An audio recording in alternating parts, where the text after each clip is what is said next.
আর আশিক ভাই পাগল ঠাগল হয়ে গেলেন নাকি, কি করতেছেন ভাই মানুষকে বোঝাচ্ছি যে আমরা কি বিক্রি করি। মানে এটা কি জিনিস, টাইলসের মতো ভাই একবারে? এগুলো টাইলস না ভাই, টাইলসের বাপ এটা। টাইলসের বাপ? টাইলসের বাপ এটা। জিনিসটা কি ভাই? এটা 3D ফ্লোর ভাই, এটা 3D ফ্লোর? 3D ফ্লোর, মানে ফ্লোরে লাগালে 3D লাগবে একবারে? একদম 3D লাগবে, এক টাইলসে এক ফ্লোর।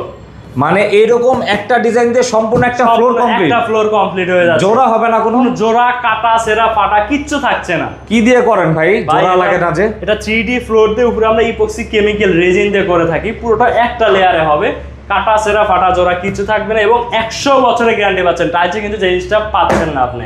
গ্যারান্টি 100 বছর? 100 বছরের গ্যারান্টি পাচ্ছেন। এত টেকসই? এত টেকসই আপনি এটা পাচ্ছেন। এবং এটার উপরে যে আপনি হাতুড়ি দিয়ে বাড়াবাড়ি করেন, দেখেন অরিজিনাল হাতুড় কিন্তু ভাঙছে কিচ্ছু হয় না। উপরে হচ্ছে রেজিনের লেয়ার? রেজিনের লেয়ার দেওয়া কত এমএম এটা থিকনেস? 3 থেকে 3.5 মিলি থিকনেস থাকবে। দেখুন, মানে এটা ফিটিং এর সময় থিকনেসটা আরো বাড়িয়ে দেন। এটা জাস্ট স্যাম্পল এটা। মানে ভিতর হচ্ছে 3D ওয়ালপেপার পেস্ট করে তার উপরে লেয়ারটা দেওয়া থাকবে আর কি। এটার খরচ কেমন ভাই? মাত্র 450 টাকা স্কয়ার ফিট, ফিটিং সহ? ফিটিং সহ। এই যে দেখুন অনেক অনেক ডিজাইন আছে, যে কোনো ডিজাইনের মাত্র 450 টাকা স্কয়ার ফিট। টাইলসের যে সামান্য পরিমাণে কিছু প্রাইস আপনাকে খরচ পড়বে বেশি, কিন্তু জিনিস পাচ্ছেন ভালো, মানেও ভালো পাচ্ছেন। ওকে, অবশ্যই এই ধরনের কাজ করাতে চাইলে স্ক্রিনে দেওয়া নাম্বার যোগাযোগ করতে হবে।